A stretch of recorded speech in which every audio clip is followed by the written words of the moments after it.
let's talk about some aesthetics. Hello, welcome to this, which is a new format of video for me. I just wanted to do this. Anyways, today I wanted to talk about some aesthetics. I'm calling them core aesthetics because they're, the ones that end with the word core, but I think another phrase to use to describe the general collection of them is internet aesthetics, even though obviously these are not the only internet aesthetics, and by far not the only core aesthetics. These are just a couple of them that I find very interesting that I wanted to talk about, so I'm doing that now. At the same time, I might be working on some paintings, so I might not always be looking at my camera, but this is just to help me focus and have something to do with my hands, because I have a lot of thoughts, so I wanted to just talk about it. I've also have, to whatever side of me, a slideshow that I made. Like we're in school, this is my book report project, and I'm giving you my presentation. Please clap. So first up, we got some background that I just want to go over before we dive into the whole thing. So a lot of these internet aesthetics, I think, are seen as like internet fads or whatever, but they actually go way deeper than you think they would. I at least personally see a lot of inspiration taken from the worlds of a few specific art movements that I'm going to talk about in the next few slides, so I'm not going to get into it all right now, but it's not a thing that just came out of nowhere. It's not just some new weird thing. It goes back a lot more than you think it would. I also just want to say that many of the aesthetics that I'm going to talk about today are very linked together and appear very similar, and at times the different words can be used to describe the same images in the slideshow, in general, the aesthetic and all that. There's a lot of crossover, but despite having a lot of crossover, each of these core aesthetics has their own unique take on the concept and on the media that they produce. So they each have their own unique focus, but they share elements, they share techniques, they share visual shorthand, tools, general styles. There's a lot of crossover between all of these different aesthetics that I'm about to talk about. But that doesn't mean that they aren't also each their own unique thing, but also they feel like under some kind of umbrella to me. And that's what I've been calling the core aesthetics, but obviously, like I said earlier, these are not the only aesthetics that end with the word core or the thing. Artistic influence and inspiration. Because like I said, these are very in line with art movements. I do see these internet aesthetics as a form of art, and hopefully by the end of this video, you also will. I'm sorry, I didn't realize I didn't mute my Discord. Let me fix that. We good. So the first kind of art movement, art history, art phrase that I just want to talk about before we get into the aesthetics is avant-garde. So avant-garde is described as a person or work that is experimental, radical, or unorthodox with respect to art, culture, or society. It's frequently characterized by aesthetic innovation and initial unacceptability. The avant-garde pushes the boundaries of what is accepted as the norm or the status quo, primarily in the cultural realm. So I do believe that these internet aesthetics definitely follow that line of thinking. Absolutely experimental, radical, extreme, whatever word you want to use for it. I do think that it challenges perceptions of art in a unique way that is also pretty familiar to some other art movements of the past. I also just wanted to say, when I was doing some research on just the term avant-garde, just trying to find like a easy definition of it, because I'm like, I know what this word means, but you asked me to describe what avant-garde is, and I'm like, it just is. It just is, you know? But anyways, while I was doing some research on that, I found this thing at the bottom of the page, just talking about some different avant-garde categories and movements that are connected with avant-garde. And I, like, looking at this list, like, ism is the core of the current aesthetics. Like, I don't know if that makes sense. I'm not a linguistics person. I don't actually know if that is what that means, but like, that's the energy I'm getting. Like, avant-garde is the umbrella, and then all of these other ones are underneath it. The aesthetics I'm about to talk about, I think, also fall within a similar umbrella of art movements. Aesthetic tea with my aesthetic video. Arizona Green Tea, if you want to sponsor me for making aesthetic videos, let me know. Anyways, here we go into the first of the specific art movements that I want to talk about. A controversial art movement to a lot of people, Dadaism, or Dada. I often struggle to say that word, so please don't judge me. Now, the Dada movement is full of artists that reject reason, logic, anything that makes sense. It's all about just nonsensical things, but it also is a direct critique of specific things. So it both says nothing and so much at the same time. I love the Dadaism movement. It's also been described as anti-art sometimes. Things like pictured on here somewhere, I have Marcel Duchamp's fountain. It's just like a urinal that he signed, and a lot of people are like, this isn't real art because it's just a found object. Things like that concept of just like taking something mundane and turning it into art, I think that is a key element in the incoming internet aesthetics. Something with Dadaism, as well as some of the other art movements, is just a general left-leaning political ideology and view, which I do believe also can come up at times in a lot of internet aesthetics. Dadaism was not just a art in a traditional sense. It's not just a painting or anything. It's collage, it's poetry, it's sound, visual, text, like whatever you can create in any art movement, and this was no exception. Dadaism also heavily goes into, like I said, like the absurd things, the things that just like don't make sense, the nonsensical, but also while having that statement inside of it, lots of like chaos. It's just crazy. I know I already mentioned the fountain, but that was what Marcel Duchamp called his ready-mades. They're just like objects, found objects. That was a big thing. Art, like collages, like some of these ones from Raoul Haussmann up here, creating art out of unconventional materials.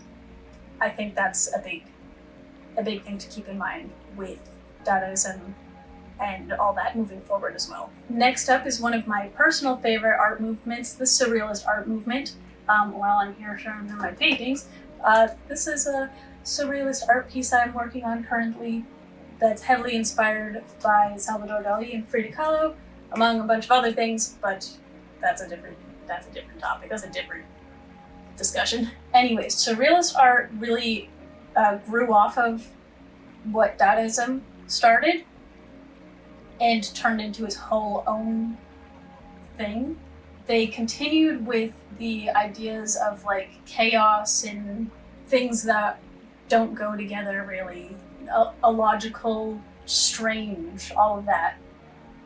Continues to be a very big theme throughout the Surrealist art movement as well. I think where Surrealism really took off from Dadaism is that Dadaism uses those aspects to critique society and culture and politics and economics, while surrealist art uses a lot of those same concepts to explore the self and the inner mind and psychological and subconscious and dreams and the brain and all of that, that is definitely the core of surrealist art movement. Like I said, things that are strange and bizarre and don't make sense, but start to make sense if you think about it for long enough. It's strange, it's weird, it's surreal, and that's why I like it.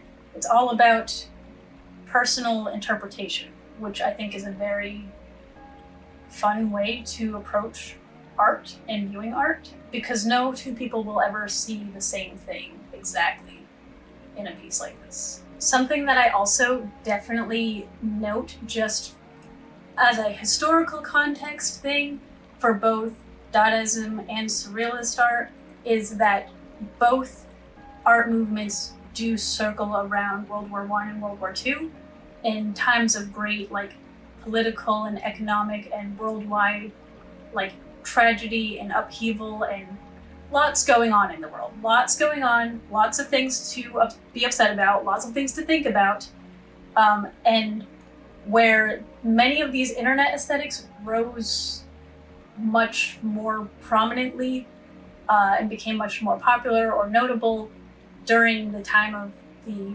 COVID-19 pandemic. I do think there's kind of a similarity, almost like a parallel to be drawn of just great worldwide tragedy and problems and stress and lots going on in the world, much to think about, much to get people making art to either critique the society they live in or to think about their personal experiences while living through these events, with all three of the Dadaist, Surrealist, and the internet aesthetics that are coming. I know I'm already referencing things that I haven't really explained yet, but I wanted to do it in kind of a chronological order of this inspired this, and then this, and then this is how we got to here. But I also wanted to explain why I am talking about these specific art movements. Like Dadaism, Surrealist art also includes other things like literature, film, photography, theater, music, which is, again, something you'll see going forward into the other stuff. Now, just one more page here on Surrealist art. I just wanted to talk about just some things that stand out in Surrealist art a lot that you'll see in the other art that I'm going to talk about going forward, but also just explaining what makes Surrealist art what it is. Surrealist art is all about exploring the inner mind. It's about dreamlike qualities or dreams, or straight up trying to create dreams or dreamscapes. Lots of wide open landscapes, like we saw in the art from Salvador Dali on the last slide, very big, wide open spaces. But there's also a lot of, here we see Rene Magritte's, that's just, it's somehow wide and open while also feeling tight and closed off at the same time. And also, I didn't note it in the text on here, but something else that you will see in the other things is just inclusion of modern society, modern life, kind of. Here, the houses, like I said in that piece over there by Rene Magritte, houses, but also houses, modernization, industrialization, but also nature and the natural world, the water, and the next piece right next to it. There's a lot of both of those things that go on in Surrealist art in the landscapes and backgrounds of a lot of art pieces. Next up is the use of text, which you start seeing more in these images than you have in really most other art movements. I feel you don't see a lot of paintings with text in the middle of them, but here we see again, all of these pictures are by the same artist, but Ce n'est pas une pipe. I took 2 years of French in middle school. This is not a pipe.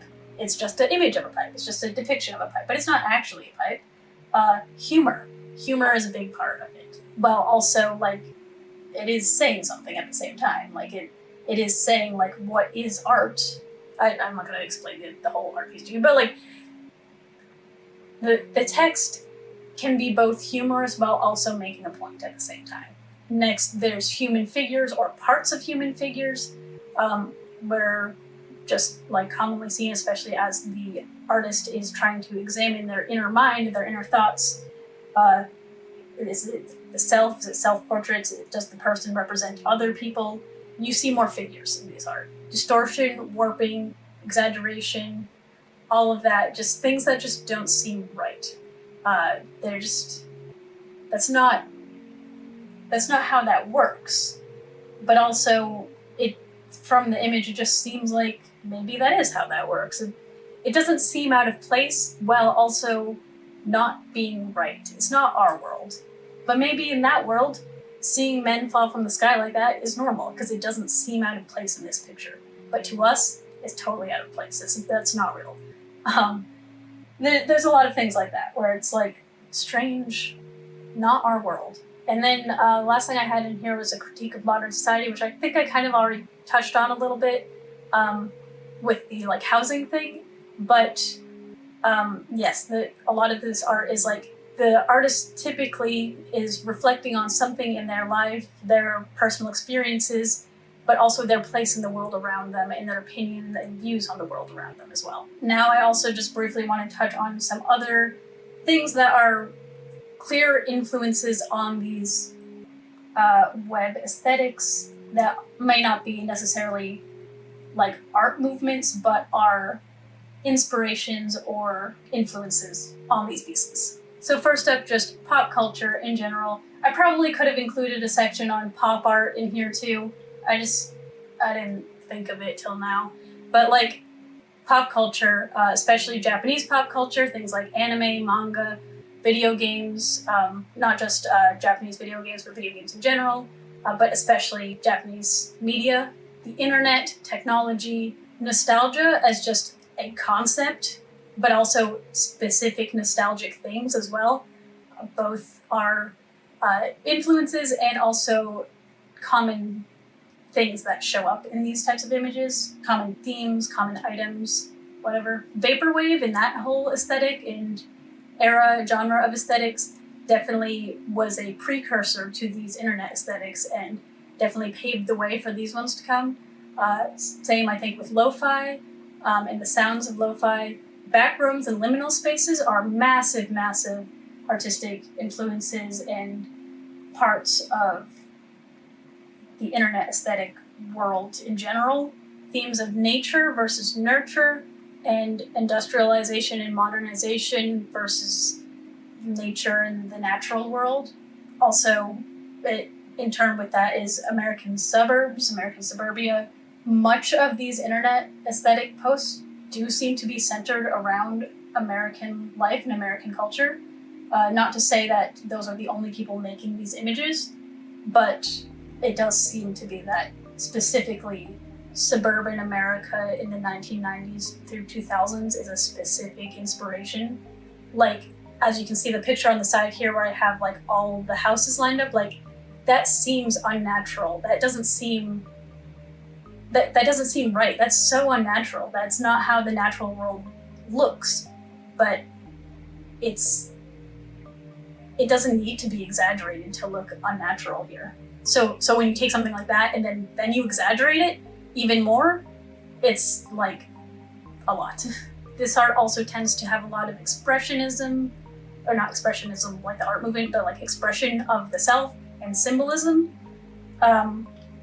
Lots of meanings and lots of things representing other things. Or also there's a lot of stuff that has historical or cultural context and what that means. So like, for example, like a smiley face represents a happy face if that is representing a person, or like something like the pomegranate seed representing the story of Persephone. Like something that's like, we know what this means, imagery, stuff like that. But then it also goes a bit further into exploring mental illness, personal experiences, and focusing on the feelings that a person has. It's not about trying to create art for other people. which I find very interesting. It's not about making art for a museum or a gallery. A lot of this art is a personal expression of the artist or the creator or whoever it is. It's their personal expression. It's their venting. It's their feelings. It's whatever they're going through. And then finally on here, I said horror, panic, anxiety, general themes of unease, which kind of like how I said in that earlier bit about like the pandemic and all that stuff, like we are definitely going through a time of human history where there is a lot of panic and there's a lot of anxiety and a lot of general unease in the world. And art is a very good and healthy way to express feelings about world situational things like that. But like the surrealist art movement, it's not just being used to critique the modern society or the world that we live in. It's also being used to explore that individual person's place in that world or their feelings about it. And through that, other people can relate to those feelings, and how do other people find their place in that world, or how do other people interpret this work? How do other people interpret this world? And sometimes these feelings of horror, panic, anxiety are used to like a literal horror sense where they're trying to make a scary image, like there is things like that. Sometimes it's about the horror or panic that an individual is feeling, that they're expressing. Sometimes it's like not a personal experience, but a general panic or anxiety about the world around someone. It's the anxiety of existence, really. It's like, where do you fit in? How do you cope with what you've been through? How do you cope with what's going to happen? But I'll wait till we get to the next part for all of that. But definitely horror, panic, anxiety. Even in the images that are seen as more peaceful, depending on the viewer, they could be seen as uncomfortable. Like the picture of the back rooms that I have up in that corner, like a lot of people find the back rooms very unnerving and scary, and other people find them comforting. And it's all about the viewer and their individual interpretation. And often the artist's interpretation doesn't even matter, because a lot of these images, we don't even know who the artists actually are. They're just these images that have been circulated around the internet. We don't know what the person was thinking. We just know this image exists, and it could mean one thing to this one person, and it could mean something drastically different to another person. This one should be a little bit of a quicker slide. This is just common visuals that you can find in a lot of these pieces, which also reminds me, I did my makeup today. Inspired by the aesthetics and my outfit and my jewelry. I was going with the theme, okay? Anyways, common visuals: mushrooms, flowers, clouds, eyeballs, wings, the biblically accurate angel, like trope or character or whatever, like the rings, the eyeballs, the glowing, all those type of stuff. Big if true. Colors, use of color is definitely something big, and I wasn't sure whether to write like bright colors, bold colors, like, because some of the colors are dark, but their use of color is still unique. There's still, color is important. Whether it's desaturated or oversaturated, there is a conscious choice being made about the colors that are being used in these pieces. Text on the images, text around the images, text as part of it. That's a big theme. Collages, digital aspects, meaning things like computer graphics or something drawn on digitally, or glitch effects. Distortion, stretching, editing, making things just unnatural looking. Suburban America neighborhoods, like I mentioned in the last one, but as well here, like it's not just a like theme that's behind it or an inspiration, but it is also a literal visual that's used in a lot of it too. Just nostalgia, like I said before as well, like nostalgic locations, items, characters. So it might not just be like I'm nostalgic for Barbie dolls or something. It could just be like, this is a vague childhood memory of someone else. It just has that nostalgic feeling. But also like locations, things like like you're in a Chuck E. Cheese play area or something. It's like, when was the last time you were in one of those? Well, suddenly you're in one again, mentally. And also another thing I know I have mentioned before is just the nature mixed with technology and industrial imagery.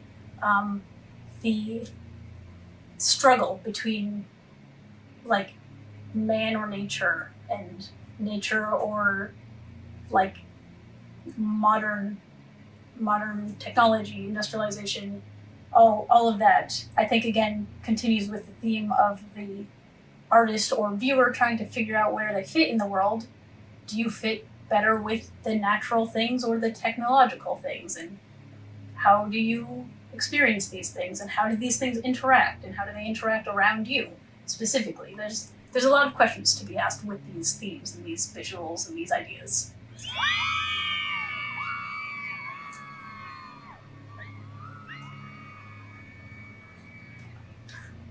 Thank you. Defining the core aesthetics. Now I will get to the things that I actually was making this video to talk about, which I have not actually talked about yet, but I basically have, I just felt like I should talk about the inspirations before I got into it, so you can see the inspirations in these pieces as I go through them. Anyways, what does it mean to be a core aesthetic? I found this great explanation of a bunch of different suffixes of aesthetic words on the aesthetic wiki, I think was where this was. I have a slide at the end where I put a bunch of sources and stuff, so sources are linked. Anyways, this defines core, punk, wave, and K.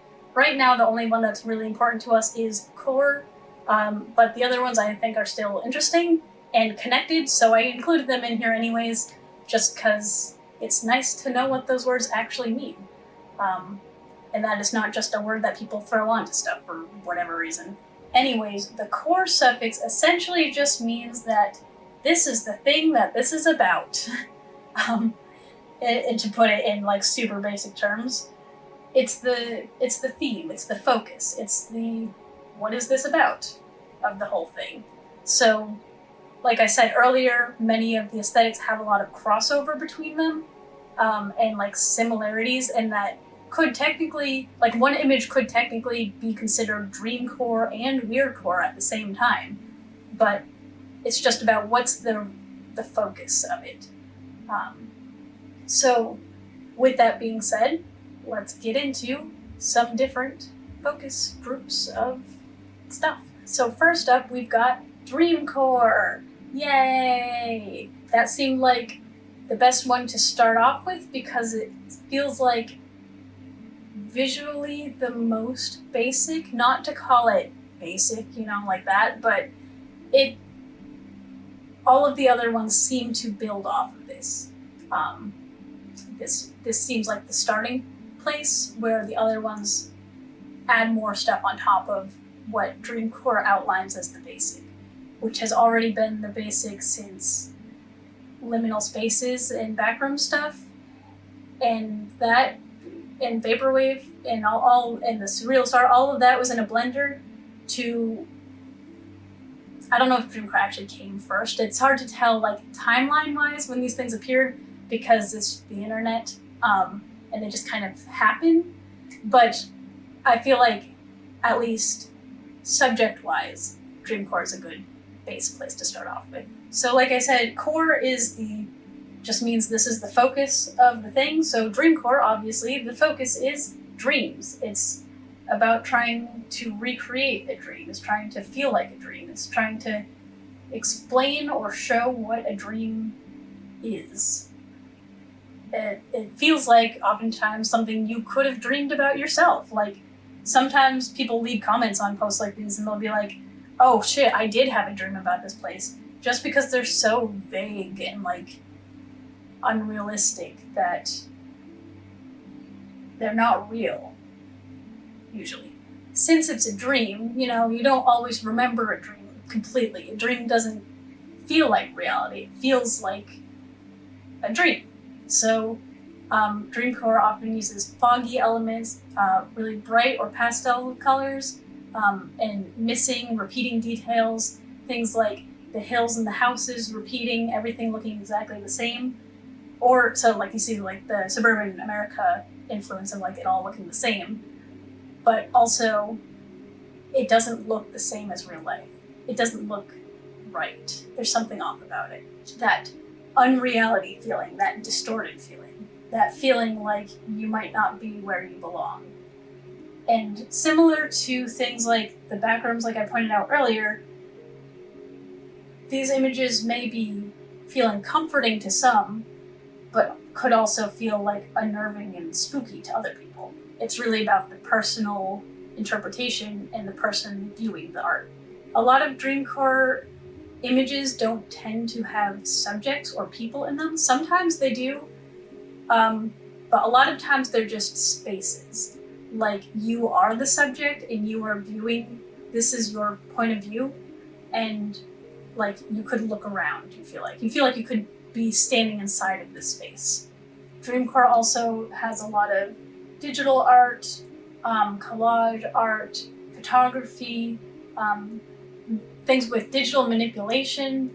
3D modeling is also a big thing with a lot of these web aesthetics. Really, it's just like, because it's all about making a place that seems real but also is not real, if you can just totally, completely make up the place from scratch, like digitally make it, a lot of people use that as a tool, and I think that's super interesting, and I love the way that 3D art is being utilized in this form, in this way. There's also a lot of music, games, videos, playlists, a lot of things on YouTube that are connected to Dreamcore that, if you are interested in this aesthetic, I would definitely recommend checking out. One game that I highly recommend that I think, for me, is part of what drew me to a lot of these aesthetics in the first place, because I played it years and years ago, is Yume Nikki. It's a game all about exploring your dreams, or exploring the dreams of the main character. Also, as you can see, the influence from Surrealism, where Surrealism had a lot of focus on interpreting the dreams and trying to represent the dreams. Dreamcore is an obvious step off of that, just showing dreams in another way. But I feel like the base is like the same concepts, and like I definitely think the Surrealist artists would have loved a lot of Dreamcore work because it hit that same itch that they were trying to explore with their own creative process. I have a couple photo examples, so I'm going to put my painting aside and actually talk about the things that I'm talking about. So here is some photo examples of some Dreamcore imagery. We've got like the pool with the mushrooms. Like, this looks like a photo of a real place. I'm not 100% sure if this is a real place, but I think it is. It looks like a blurry photo of a place that's like, you're not supposed to be here. It's dark. But it feels familiar somehow. The house that's really far away. This one up in the corner. Something terrible happened here in a dream. In reality, I don't know.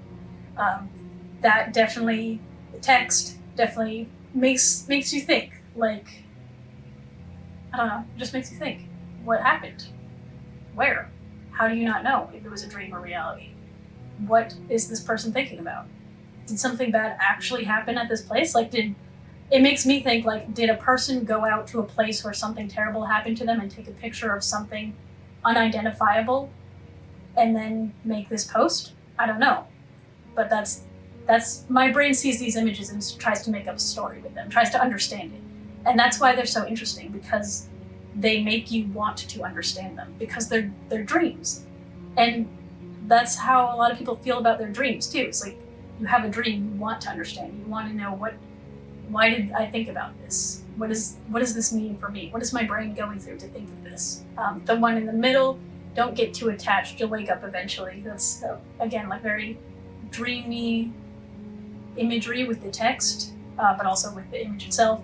A lot of like questioning reality type of things, like is this someone recreating something they saw in a dream, or is it like they're telling you you're in a dream now watching this or looking at this? Like what's going on here? Ding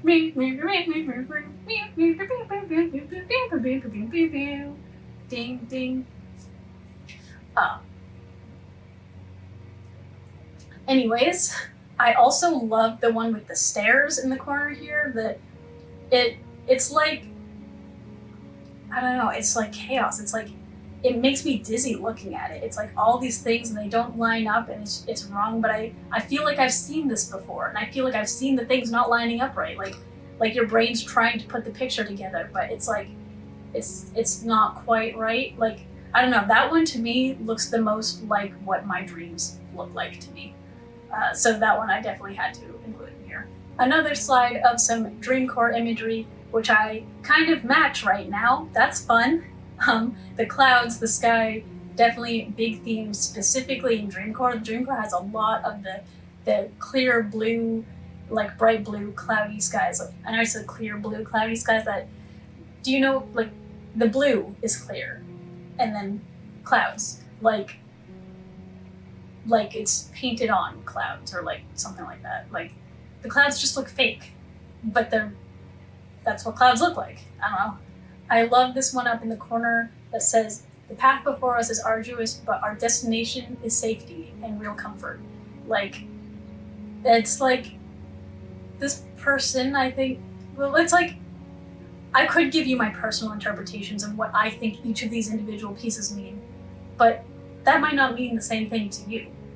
I don't know. So I don't want to like impose my views of these art pieces on them, because I want to know what your interpretations are. Actually, if you want to do that whole like comment, subscribe type of thing, I would love to know from you guys, like at the end of the video, like what is your favorite piece that I showed in this, and like what do you think about it, or what is your thoughts about it?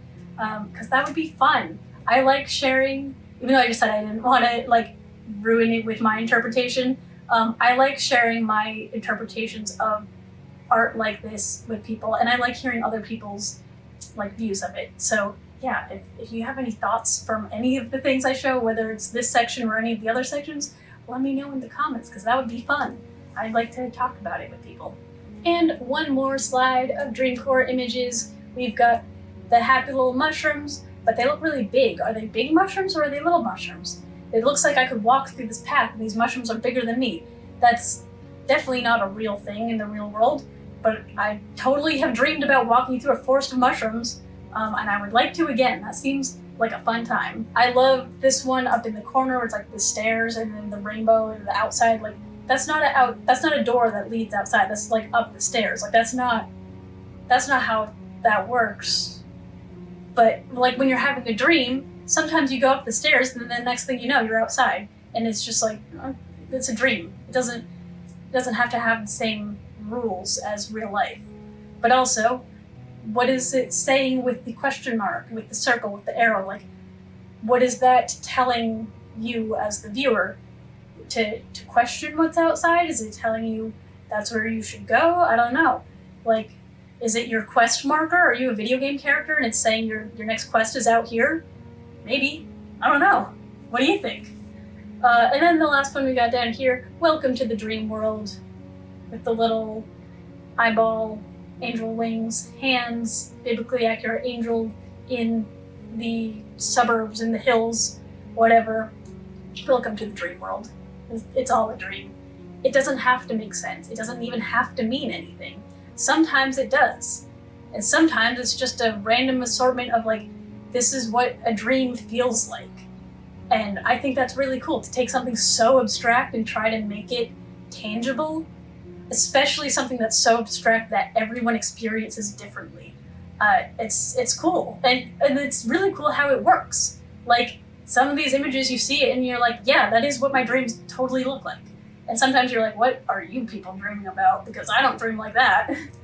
That's cool. It's cool. I like it. Next up, we have kidcore / nostalgicore. I know some people don't see those as the same thing. I have some of these categories grouped together because it's like, different, but also the same. I don't know. It's really about which phrase you prefer. But I think both things both words describe this type of image.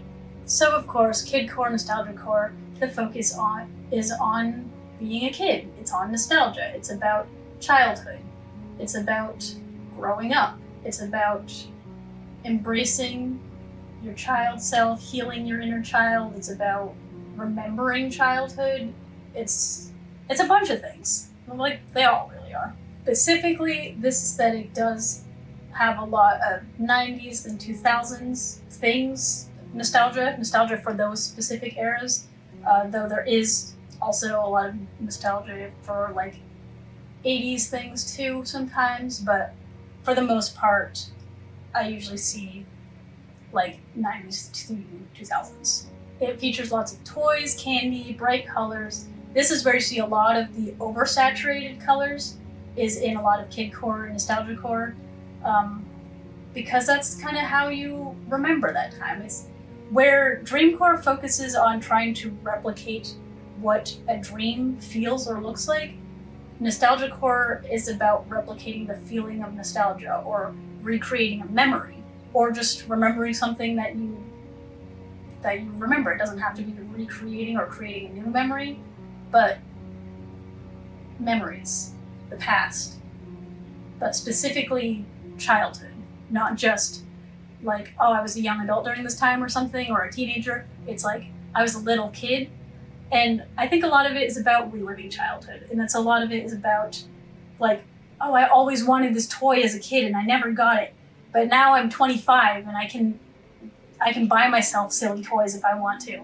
And that no one can stop me. So I'm gonna dress like a rainbow and I'm gonna look like a rainbow and I'm gonna have stickers and I'm gonna have just fun things everywhere, fun childlike things everywhere. Again, with locations including things like suburban America, like middle-class type of homes feature heavily in a lot of these images, but also things that are more extreme, over-the-top, fun, oversaturated, like you're in a Chuck E. Cheese playroom or an arcade or something like that. Those are also very big in the world of kidcore. Kidcore also features a lot of references to cartoon characters, video games, and other children's media, specifically, like I said, of those specific time periods. And those could be found in like a physical sense, like a plushie or a toy of a certain character, or it could be like a graphic of the character pasted over the image or used in a collage sense, or it could be like clothing with character prints on them, things like that. Also, birthday parties, birthday party energy, birthday party nostalgia, birthday party aesthetic, definitely big in the kidcore, nostalgiacore world. Think like a fun, like bowling alley carpet, but like it's neon and like glowing and like in your face. Like I said, like the bright, highly saturated colors, rainbows, sparkles, decorations, filters, editing, collage, lots of things added on. Here is some examples of some kidcore imagery. Happy 2004! Don't you wish we were back there? I don't know. I don't remember what happened in 2004. Not that I'm too young, I don't pay attention to things. I was fully conscious and aware in 2004. I just don't know what was happening. Get well soon. The world is waiting for you. Positive energy. It's all about fun. I love it. Also, I love the RuneScape computer up in the corner. That was a fun one that I saw. Like I said, lots of stickers, lots of bright colors, lots of cute, childlike, and like I'm noticing now, I didn't really think about it when I was putting this together, but it is a lot of like specifically feminine things.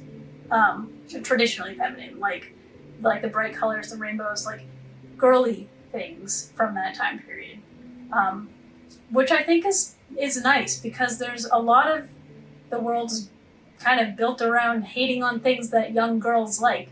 So it's fun to just be like, fuck it, let's just embrace all the things that are meant for young girls because we didn't get to enjoy them as kids, so let's enjoy them now. Why not? It's all about having fun. And here's a bit more, like I said, the ball pits, the slides, the arcades, the bowling alley carpets, the fishes, the Furbies, the crayons. Like, do you guys say crayon or do you say crayon? That's one of those words I'm always scared to say because I feel like everyone says it, like, I'll say it one way and no matter what, the person I'm with always says it the other way. And I just switch back and forth because I don't know how to talk. Anyways, bright colors, fun, party vibes. We love it. Now this one I'm kind of just including as an offshoot of Kidcore, but it does go into a little bit of different things. This is Clowncore. I love me a good clown. Clowncore is so fun. I have dabbled a bit in Clowncore things myself, which we'll see in just a second. But anyways, Clowncore is highly connected to Kidcore, Nostalgiacore, but with the focus being specifically on clowns and circus themes. There is like continuation of the bright, overly saturated rainbow colors, but Clowncore also can come in darker schemes like the Mime, which is like traditionally like black and white, or like spooky clowns, scary clowns are also considered Clowncore. So there's like also the side genre of spooky clown that I don't really get into too much here, but like here is a lot of rainbow clowny aesthetic things. Lots of imagery specific to Clowncore includes balloons, candy, animals, other circus aesthetics, patterns like spots and stripes and checkerboards. I feel like lots of buttons and pom-poms, lots of jewelry, lots of extra things, lots of mismatched things also. Out of all of the core aesthetics that I'm talking about today, this also is one of the few that does have a distinct presence of fashion and makeup being a part of it. Most of the other ones do not have any associated fashion subcultures or fashion styles, but I would like to change that. I'm trying to do some dreamcore, weirdcore fashion, but I don't know how to let people know that that's what I'm trying to do. But today's outfit, obviously, I've already talked about it, but yeah, the Clowncore does have a big presence of like a personal aesthetic as well as an artistic aesthetic, which is very interesting and I think is kind of a next level that it like Clowncore has its traditional art and stuff like that, but it also has like a personal expression of the self in a physical, like on your body sense too. However, Clowncore does seem to have less of the collage art that is found in a lot of the other aesthetics that are in here. It's much more digital art, traditional art, makeup, and if there is photography, it's not photography of like places not so much, though I think there is some of that too. I think a lot of it is more photography of a person, like a person in a Clowncore outfit or a person in like clown makeup, things like that, rather than like large sweeping spaces and stuff like that. Now, because I felt weird taking other people's images and I didn't want to just steal other people's photos, you get to look at a slide of me. Sorry. Here's some examples of Clowncore. I do a bunch of clown makeup. Here's a painting I did of a clown girl, actually. Wait. Here's a painting I did of a clown girl, a sad clown. Yeah, I feel like this... Oh, I'm wearing the same necklace that I am in one of my clown pictures. Fun. Anyways, clown makeup, rainbows, pastels. I also included some darker ones, like the one at the bottom in the painting, which are like, obviously my hair is colorful in that one, but like less bright as the typical like rainbow clown, more like spooky type clown. I don't know. Here's some clowns. Enjoy. Next up on our list is webcore and glitchcore. These are two, they're more distinct than kidcore and nostalgiacore are from each other, but it felt right to include glitchcore as like a subsection of webcore because I didn't have as much to say about glitchcore, even though I really, really enjoy it as an aesthetic. These both as well build off of nostalgia core and the just general nostalgia for the past technology. They specifically do not tend to have a lot of modern internet or modern web or modern glitches even. It's very like nostalgic for the old internet, for old computers, which I know too a lot of people are probably going to hear me say old computers and be like, oh my god, I can't believe you're calling those computers old or whatever, but not current computers, 1990s through 2000s, again, that specific era. I've also noticed a sort of background of scene aesthetic, like scene girl, like MySpace scene girl aesthetic, as part of a lot of webcore things. I think because the MySpace scene girl was such a specific part of that era of the internet that you could make the argument that the e-girl is the modern day scene girl, but that's a whole other discussion again. And I don't need to get distracted on more rants because trust me, I can go off on more things, but I'm trying to organize my thoughts. But yeah, what I was about to say with the whole scene girl thing is just like scene character. So even text that says scene queen, like on the side here, things like Gur and Invader Zim and sometimes My Little Pony things that might be a little bit later. Vocaloid, Hatsune Miku, anime characters, lots of anime characters. I think so far out of the aesthetics we have looked at, I think that webcore and glitchcore do tend to have the most anime characters in them. And in general, just pop culture references, pop culture characters, things like that. Internet graphics. There's a lot of pixel art, which you could think of in like the traditional sense of like this is art made with pixels, but also like this is like a fake pop-up screen that someone created their own, like it looks like a pop-up screen, like an old pop-up, but it's not a real pop-up, they just made that. And like that's the style. Or like old computer windows and stuff like that too. Elements of webcore are also like a distinct piece of the puzzle of all of these other aesthetics, where like webcore can be defined as its own aesthetic that focuses primarily on the web aspect and the internet aspect, but the general internet aesthetics and internet pieces and like things like computer mouses, windows, glitches, all of that are tools and pieces used in all of the other internet aesthetics. Now where you have webcore that can be turned up a notch into glitchcore, where you focus on not just the internet and the web and the digital aspect, the digital art, the digital world, but also like distort it, warp it, do the time warp again with the internet. Glitchcore really uses the same elements, the same tools, the same pieces, the same ingredients as webcore, but it's its own style of aesthetic. It looks distinctly different, even though it's using the same things. Which, if you don't understand what I'm saying, you'll see in a moment, because I'm going to show you pictures, like I have with all the other things, because I don't know, because it's fun to show pictures when I talk about the things, because I don't know how to describe art. It just is. Here are some general elements that could be considered webcore. So we got like the media players, we got the little social media buttons, the pixel art, the low poly 3D art, we got the Neopets, the Windows backdrops, Nintendo stuff.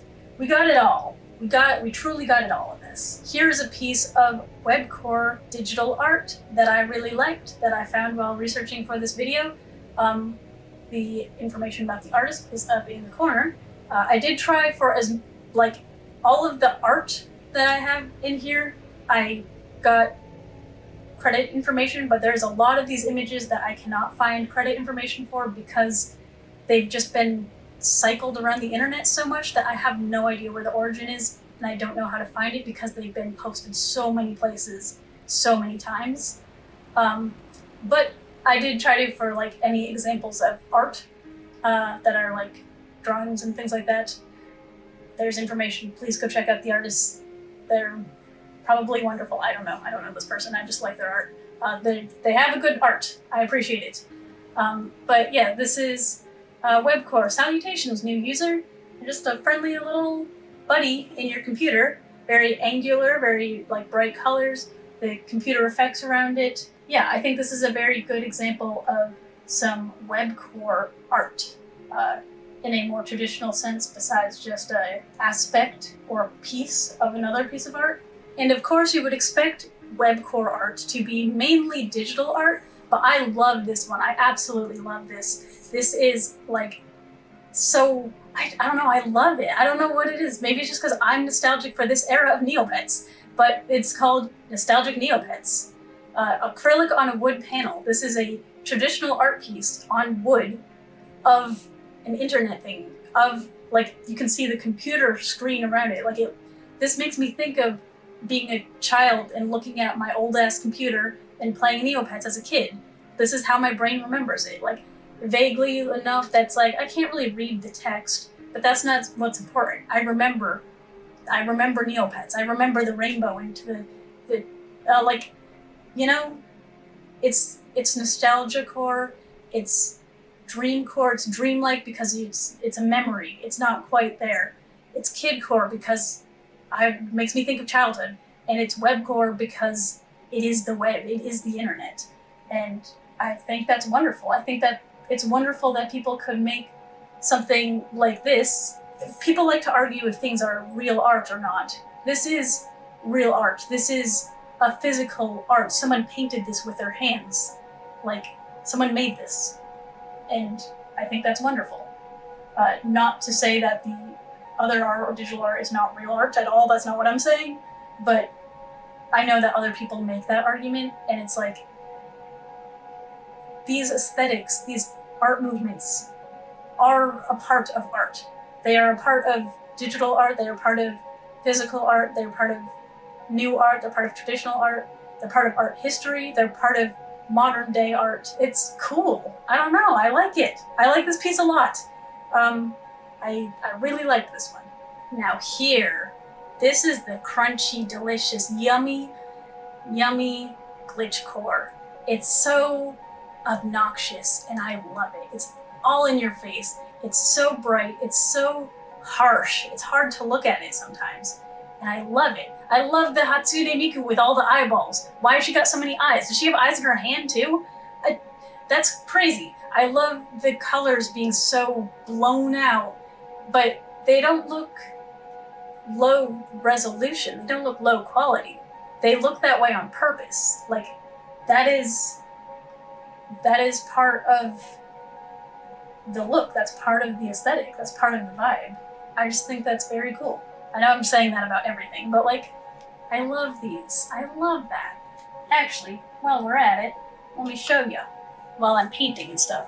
I don't mean to turn this video into art show and tell, but here is a painting I did that's heavily inspired by the glitchcore aesthetic. Look at that. Wow. Glitchy, glitchy, glitchy, glitchy, all over the place.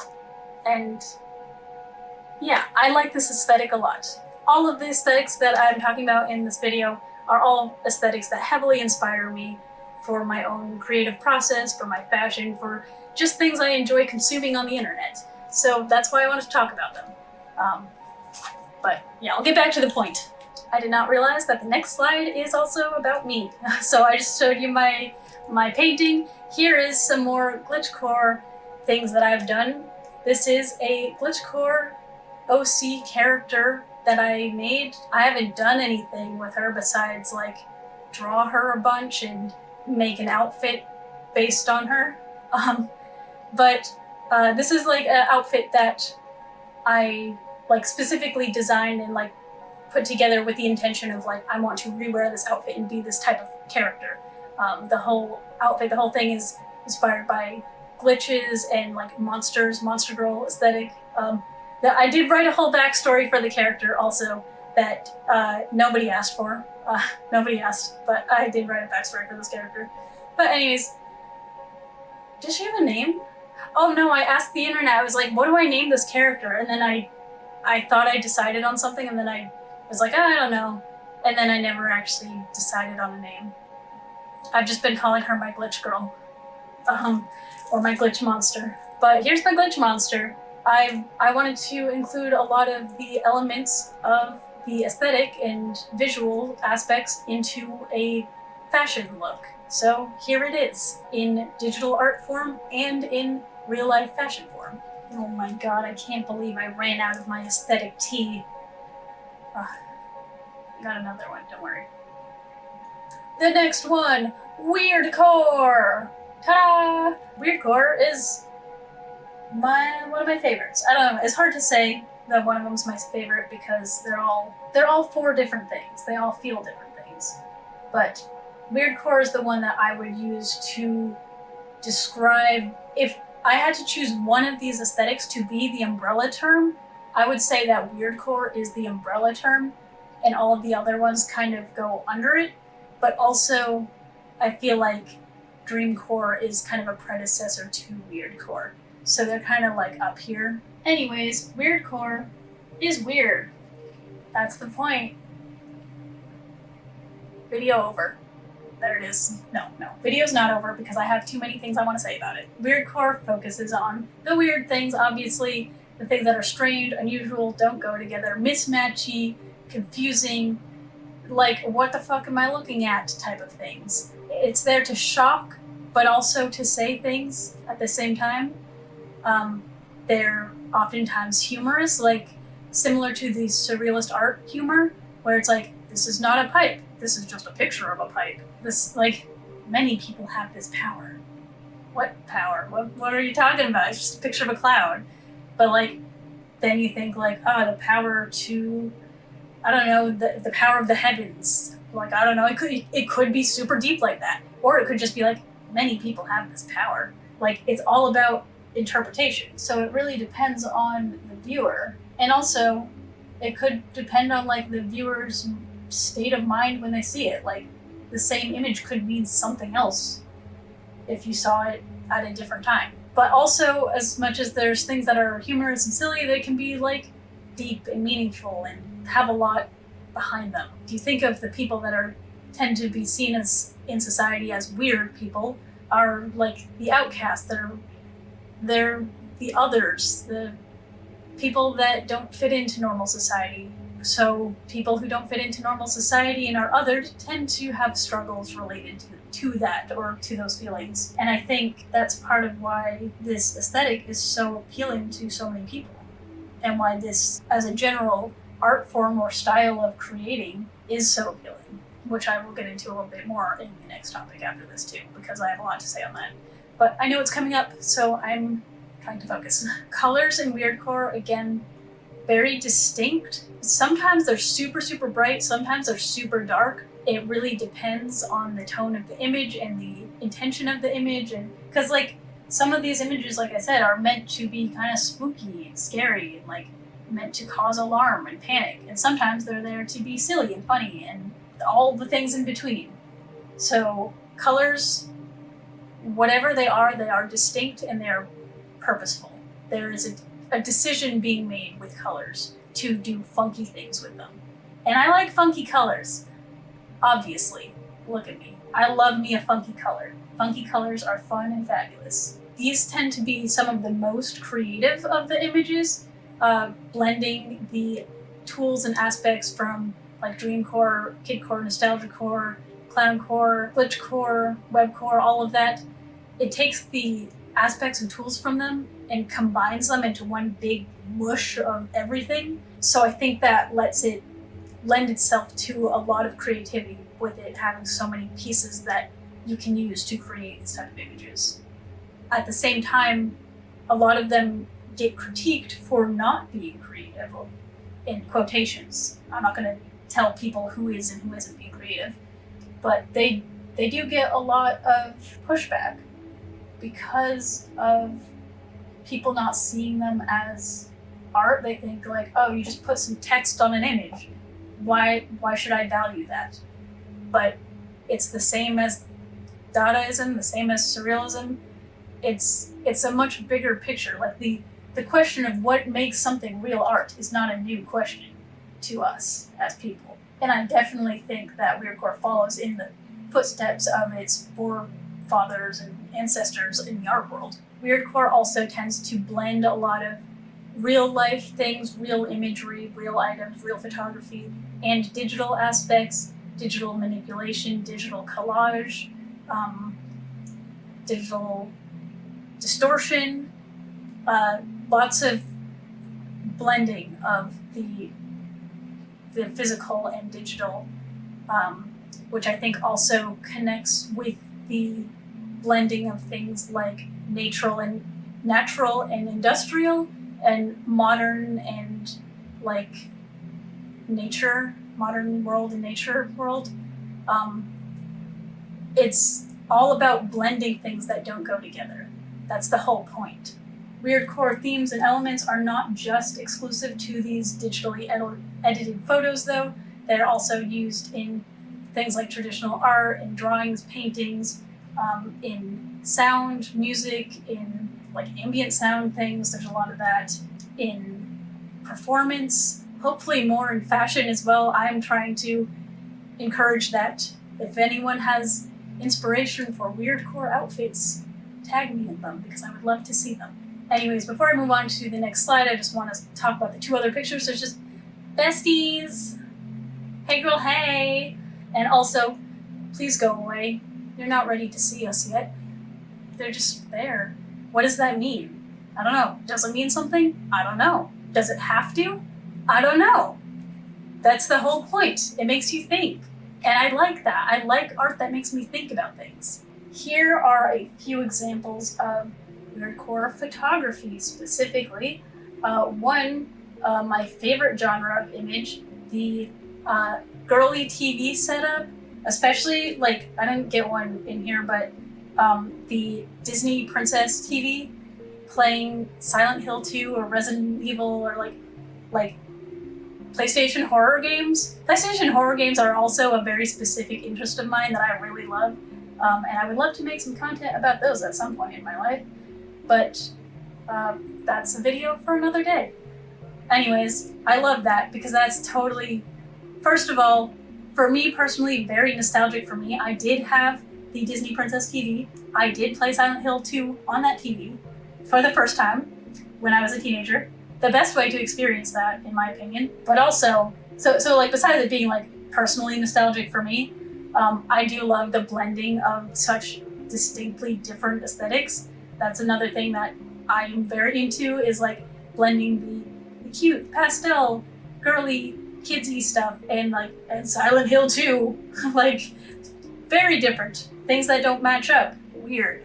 Who's like, it's weird to have Silent Hill on that TV. It's weird to have Resident Evil on that TV. It's weird to have The Grudge on that TV. It's weird to have 13 Ghosts on that TV. It's like, it's very weird. Who's doing that? Who's putting those things on that little girl's TV? It's me. I'm the weird little girl who's putting the weird little shit on my weird little girl TV. That's a whole side rant I didn't need to go on, but I hope you enjoyed. Anyways, the other photography I have here is by Nearly Forgotten on Tumblr. I liked the one that's like, looks like this room is painted with clouds or something, or it looks like the room is tie-dyed somehow. I don't know. It looks like the room has the texture that the windows outside should have. And that's just neat to me. And then the other one, it's like the TV is just like on the other side of a fish tank, but it looks like it's inside the fish tank. And it looks like this fish is on its way to go watch TV, and I love that. It's weird, it's funny. But also, like, is it saying something? Maybe.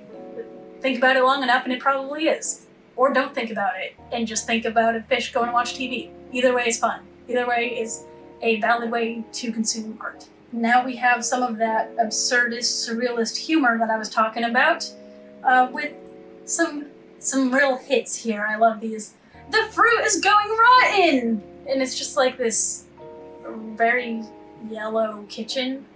There's no fruit out. Nothing looks rotten. It looks like fine, but like, the fruit is going rotten! Ah! Why? My brain always reads it in that voice too. Then there's We Aren't Alone in the Universe. Let's meet them. And like that makes me think them is just these little kittens on the bed. Like, yeah, let's meet them. Let's meet those kittens. I'm ready for it.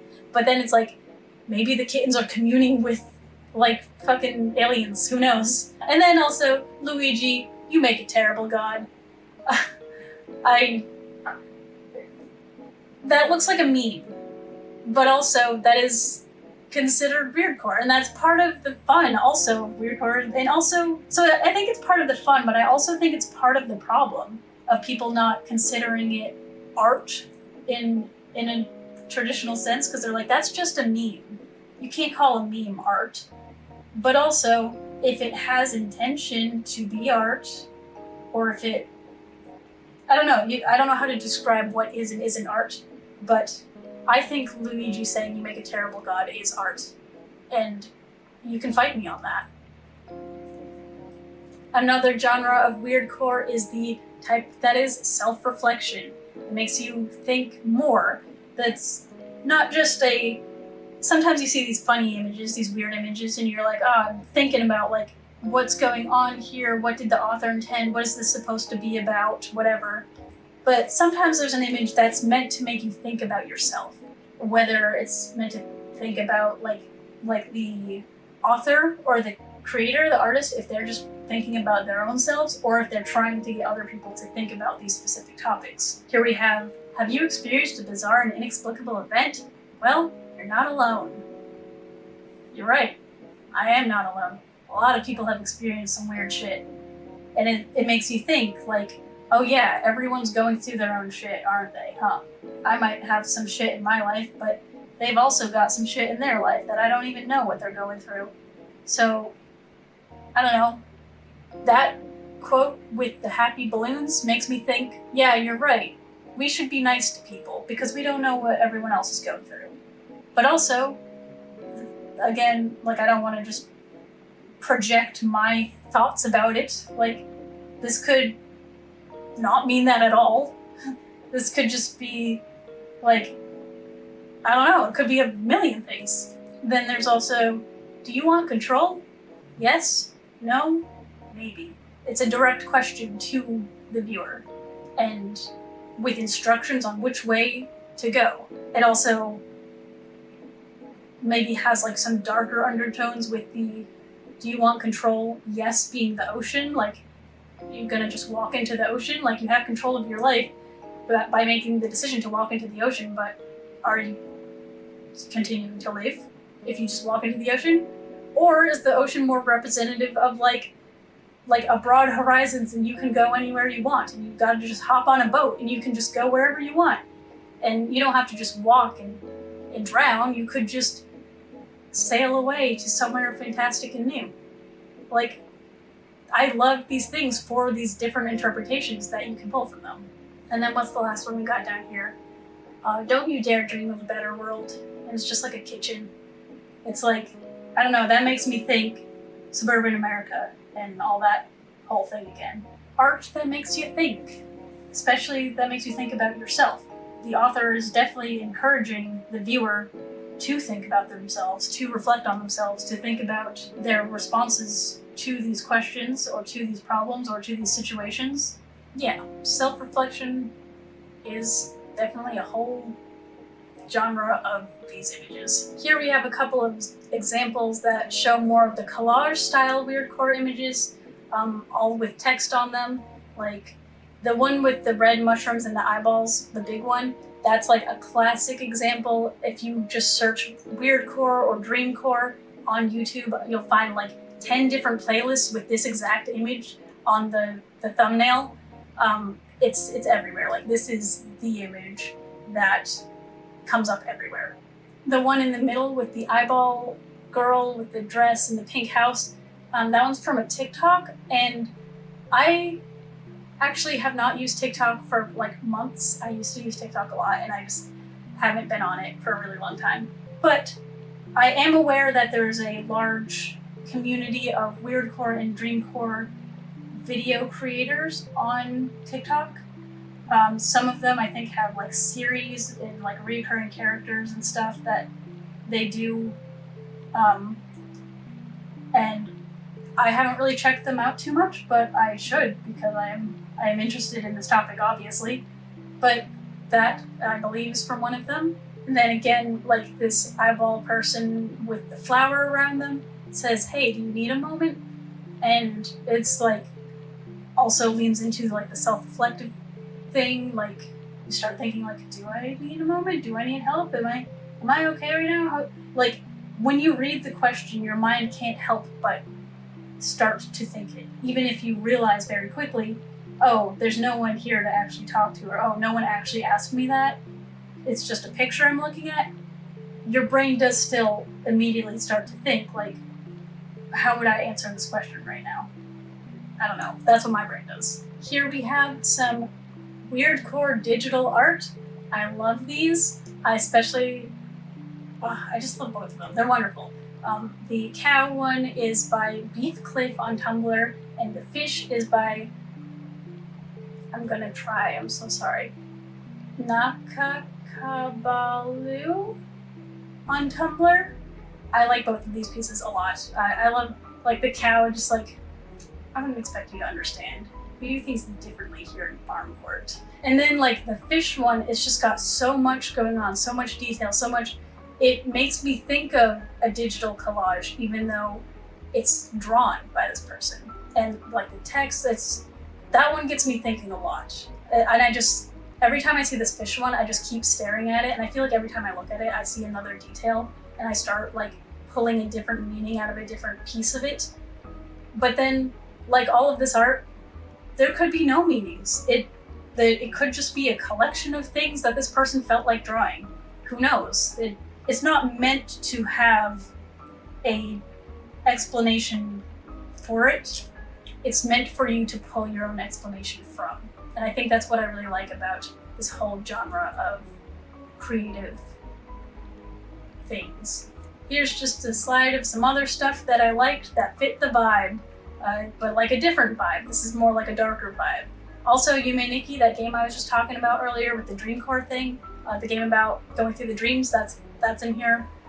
Just because I feel like Yume Nikki and RPG horror in general has a lot of the background inspiration that helped create these aesthetics, or helps define them. Especially the soundtrack of Yume Nikki is heavily associated with all things Dreamcore and Weirdcore. It has a wonderful soundtrack. I love that game so much. But yeah, here is a more like digital aspects, digital approach, digital things, 3D, animated, video game. Yeah, lots of things. I don't have as much to say about these. I just wanted to show them because it's just a different, it's just seeing more ways that this can look. Here we have another fantastic piece of digital art called Soul Scared Friends by Rainy or Not on Twitter. I like him a lot. Him being the guy in this. I don't know the artist personally or anything, but I like this piece. I like the guy in it. I like the face, the teeth, the hands, the colors. Like, this is one of those pieces where I look at it and I'm like, I feel like there's a lot more going on here than I could ever possibly understand. And I don't know what it is, but whatever it is certainly interesting to look at and engaging to look at, and I like the shapes and I like the colors, and I just like the way that this looks so much. And yeah, I really thoroughly enjoy this art piece. I like all the little guys on top. This is sometimes where I get like, I struggle talking about art because sometimes I just see a piece and I'm like, I can't put into words besides just saying, I like it. And that's not really saying anything about the piece, but I don't have the formula of words to say things about this. I just know I like it. So here it is. And one more batch of photos here. Digitally altered photos. Like, these ones I think definitely combine a lot of the other aesthetics into the Weirdcore one very well. Like the happy birthday with the like skull guy down there, and these flippy computer screens with all their funky colors, and the playground, very kidcore nostalgia. Like the playground it is unknown from what year this memory originates. Like there's something digitally pulling your memories out of your head. And that's what a lot of these images feel like. It's like, you're almost there. I almost had a playground that looked like this when I was growing up. I almost have been to this one, but not exactly this one. But one that like is just slightly off from this one I have been to. So it's like how my brain's trying to remember it, maybe? I don't know. Also, this guy down here in the bottom, he scraping this. I can't explain that whole art piece, but it's a sparkly version of it, and I liked it because I like that original art piece, and someone just put sparkles on it and then tagged it Weirdcore, and I was like, yeah, you know what, you're right. So there is, like I talked about earlier, the genre of self-reflective Weirdcore art, but for the most part, a lot of Weirdcore can really go into escapism. Same with Dreamcore, Kidcore. It's like you're taking these parts of things and turning them into something new. You're not going into the reality of those places. You're making an escape, a safe place, a different place.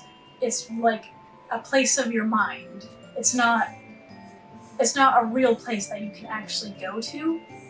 You're escaping from the real world and going into the internal mental world.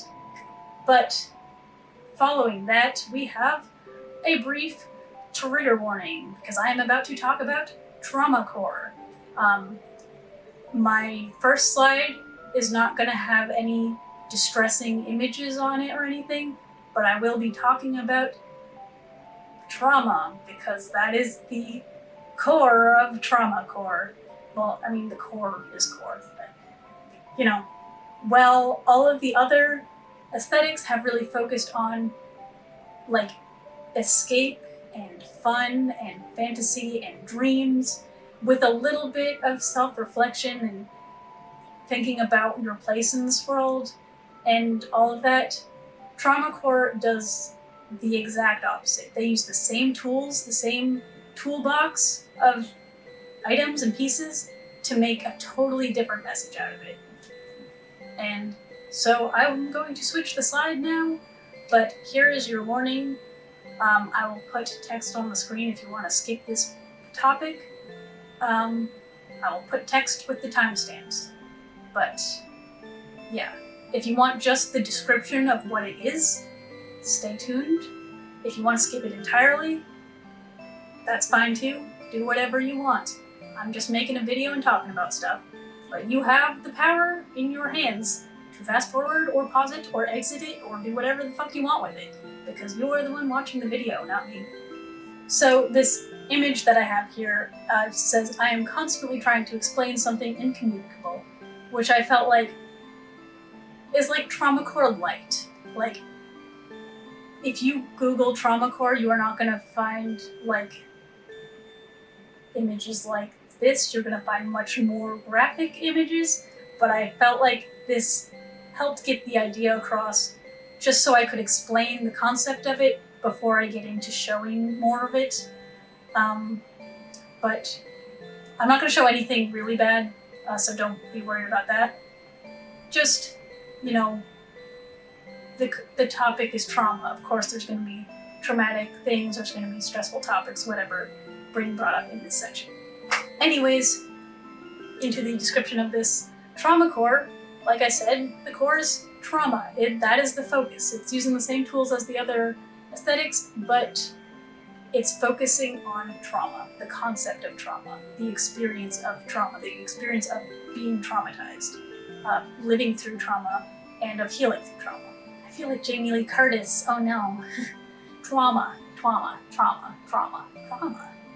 So this aesthetic goes to great lengths to put the traumatic events right in the face of the viewer, while also being mega vague and usually not saying things directly or specifically.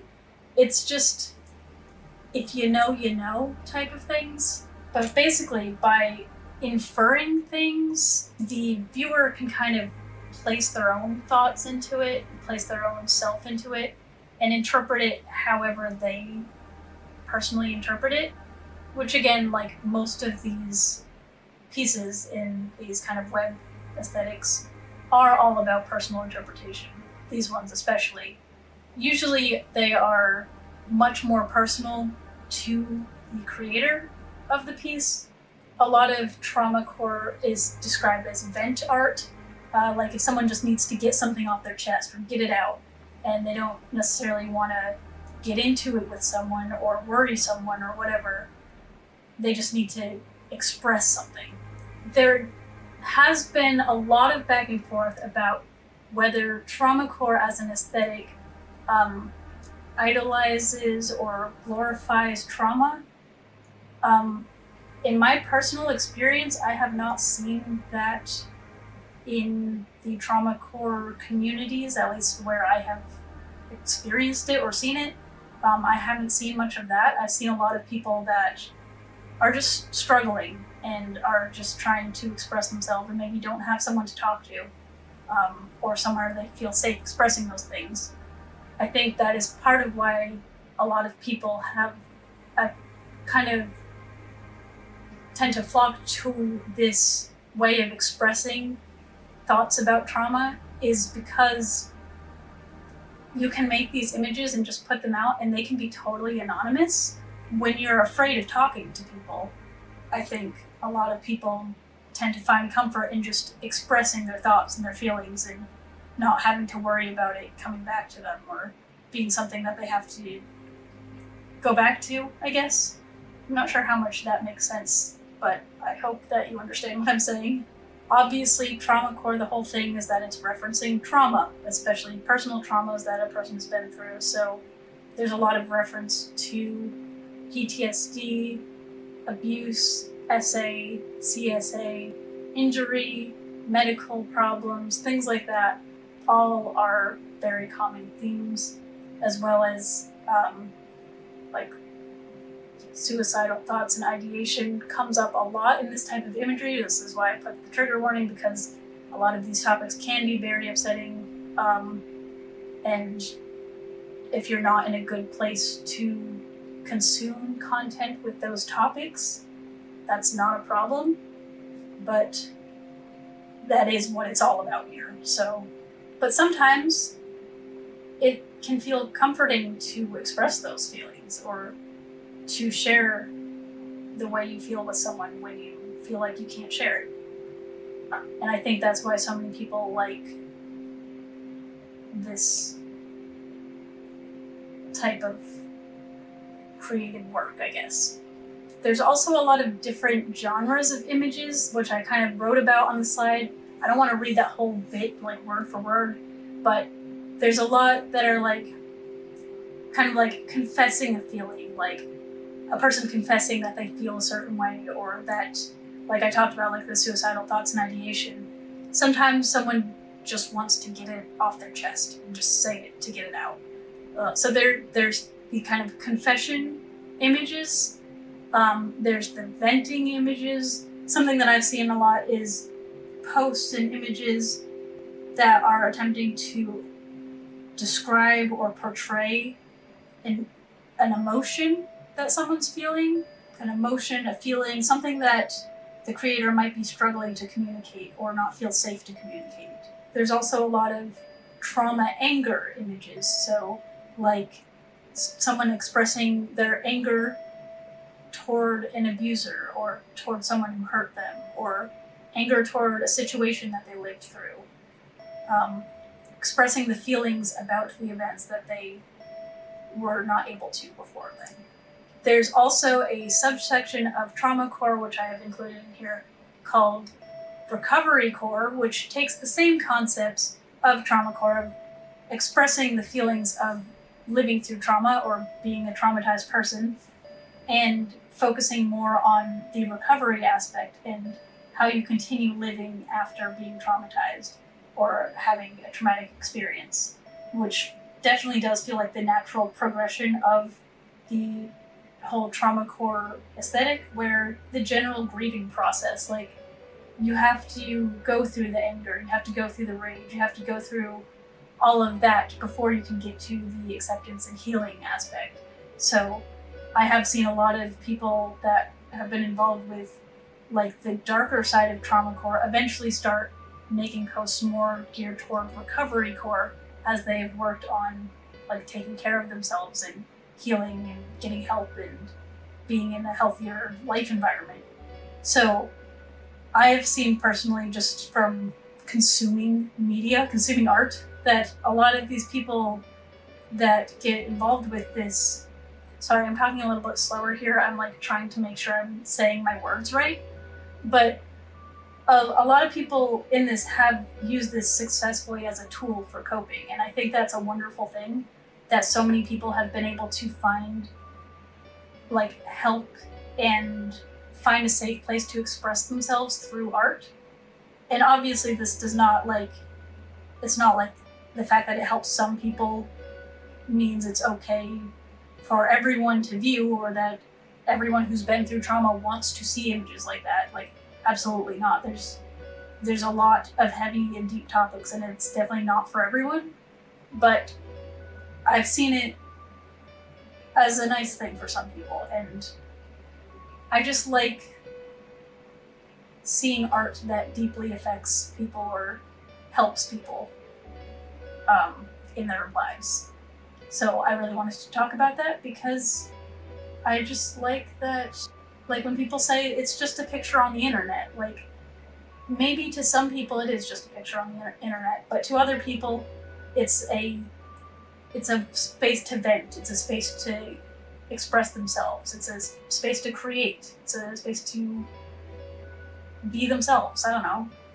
I'm gonna stop talking about that and just move on to the next slide. So, like I said, the images might get a little bit more darker from here. I'm not gonna put anything super graphic or anything like that, but if you would like to skip this section, again, second warning, final warning before I switch to showing you the images. But like I said, nothing scary, nothing gruesome, nothing explicit, just darker subject material. So like here, a lot of these images have themes of like derealization or like depersonalization, disassociation, which is a big symptom of PTSD among other mental illnesses. So experiencing trauma may lead to someone experiencing more dissociative episodes or memory loss, things like that. A lot of things will have text that seems to almost reinforce negative ideas. And it's not, like, obviously I can't speak for everyone, I can't speak for every creator or every artist or whatever about what their piece is intending to mean, but I've always seen these as like a reminder of what happened in the past. Not that this person still thinks this way, but maybe they do. Maybe that's why they're making the piece, because they are still struggling with these feelings.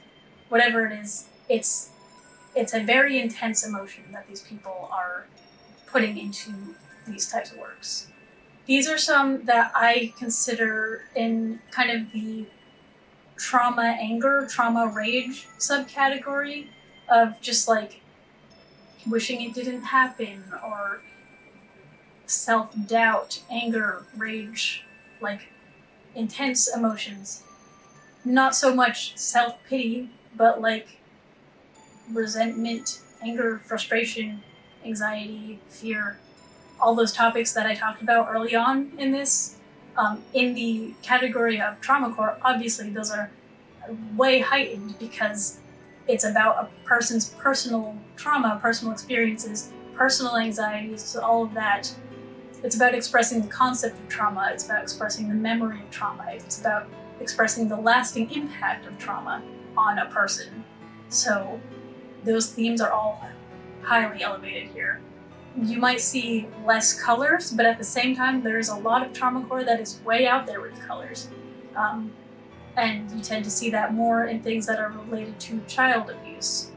Not always, but that is a thing I have noticed just from viewing a lot of these images. Here are some pieces where we see more of those like bits and tools and pieces taken from the other aesthetics like webcore, glitchcore, kidcore, nostalgiacore, like the birthday party room, the toys. I feel like while I do have a lot I could say about these pieces, I also don't want to say too much because these are like obviously very personal to the people who created them, and I don't know their lives, and I don't know what they've been through, and I don't know what these are actually about. But I am just noting on the recurring imagery and themes and text and tools that are being used to create these images. Here's some more. We got like the low resolution, we got the like inside of the suburban American home. We have the nostalgic characters, the text on here, the sparkles, the effects, the like static, the glitch, the computer effects, webcore stuff, like all of those are coming together so that people can express these darker emotions as well as the more whimsical emotions found in like dreamcore or weirdcore or kidcore. Like those are a little more whimsical, fun. These same tools can also be used to express darker, more painful emotions, more real emotions, while still having that distance from reality. I think that the idea of traumacore really was a perfect blend to have with things like dreamcore, because like with dreamcore, kidcore, all of this, they're about like trying to display something that's indescribable, like a feeling or a memory or a dream. Like you can't just plug your brain into a computer and download your dream so someone else can watch it. But you can try to show it what it looks like, but it's going to be warped. It's not exact.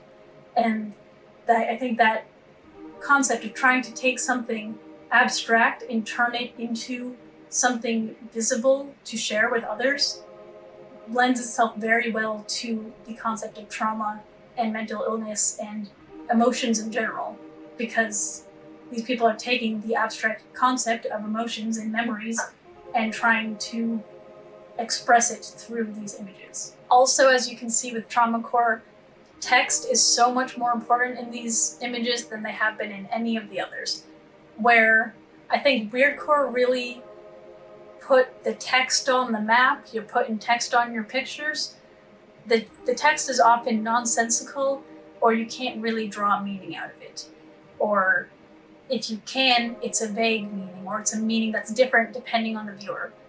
With these, they are saying something directly, like, this is a coherent sentence, this is a coherent thought, like, this is something understandable to someone, to many people, because that's, I think the popularity of these images is the fact, like, saying something like, my stuffed animals won't hurt me.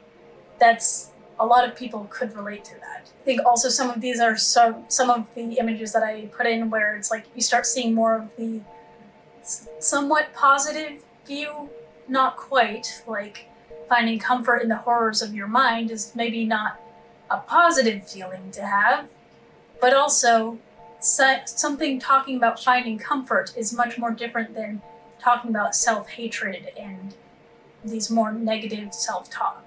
Now here's where we have some of the specific recovery core images that I talked about earlier, which I felt was important to share, especially after talking about those darker topics in the last couple slides. Recovery core is still a part of trauma core because it is talking about trauma. Trauma is still the core of what these pieces are about, but it's a totally different view. It's not about experiencing the trauma, and it's not about trying to portray the trauma or talk about how the trauma made you feel. It's about moving past the trauma and, like in the name, recovering from the trauma. And the trauma doesn't go away. It's not just gone. You don't just be like, oh, well, I'm done with that. But like that big one says, the only place to go from here is up. You're healing. You've been strong your whole life. You can relax now. They're positive self-reminders, positive self-talk, positive affirmations. While some of these are still like dark visually, they are brighter. I especially like this one in the bottom with Korilakuma on the little floaty in the water that says, "You're allowed to let yourself enjoy things. It isn't selfish to be happy." Because that image is totally like liminal space vibes. It's like, this is, I don't know, it looks like a hallway or something. Like, it doesn't look like it's just a pool. It looks like a hallway or like a subway or something. It does not look like a place that's meant to have water in it like this. So, to me, this image says like, wow, this is like not correct. This area around here is not how it should be. But you can still go in for a swim and have some fun. You can still be happy, even if it's maybe flooding and there's bad stuff happening. You can still enjoy the swim while you're in it. Don't go swimming in a subway flood, though. That's not good for you.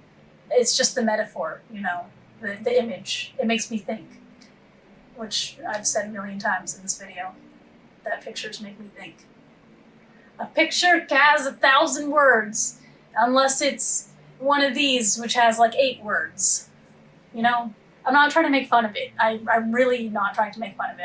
I'm just, that's just how I talk. But yeah, I think these images are really meaningful and really important. And especially after talking about the darker side of it, I did want to shine light on the positive side of trauma core and recovery core, and how like the entire thing is a healing process, and how like they both go together. Like, you need to, I don't mean to turn this into like a how to fucking heal from trauma talk, but like, two sides of the same coin with trauma core. You have the trauma, and you have a traumatized person continuing to live their life. They both happen. They both go together. You can't have one without the other. But it's not just the bad stuff, you know? In conclusion, because that was the last one of these that I was talking about, art. It's art. It's all art. And I love art, and I think that these internet aesthetics should be seen as a valid art movement, because it is. And I would like to see more of this type of art and more of this type of creativity. I'd like to see more of this surrealist-inspired, self-reflective, strange and unusual, uncanny, bright and colorful, nostalgic. Like, it's so much, all wrapped in one big, beautiful, strange, weird core of stuff. And I like it. And I wanted to talk about it, and I did. And if you also like it, let me know. And also, like I said earlier, that whole thing, like, if any of these images in particular got you thinking, or you have some thought train behind it or something, I don't know, tell me about it in the comments. Or if there's another image that is one of these categories that is one of your favorites, let me know about that too. I don't know, I like to talk about things I'm interested in, and I hope that you guys are also interested in the things that I wanted to talk about. I did not finish my painting, but here is the progress so far. It's a Medusa killing Perseus painting.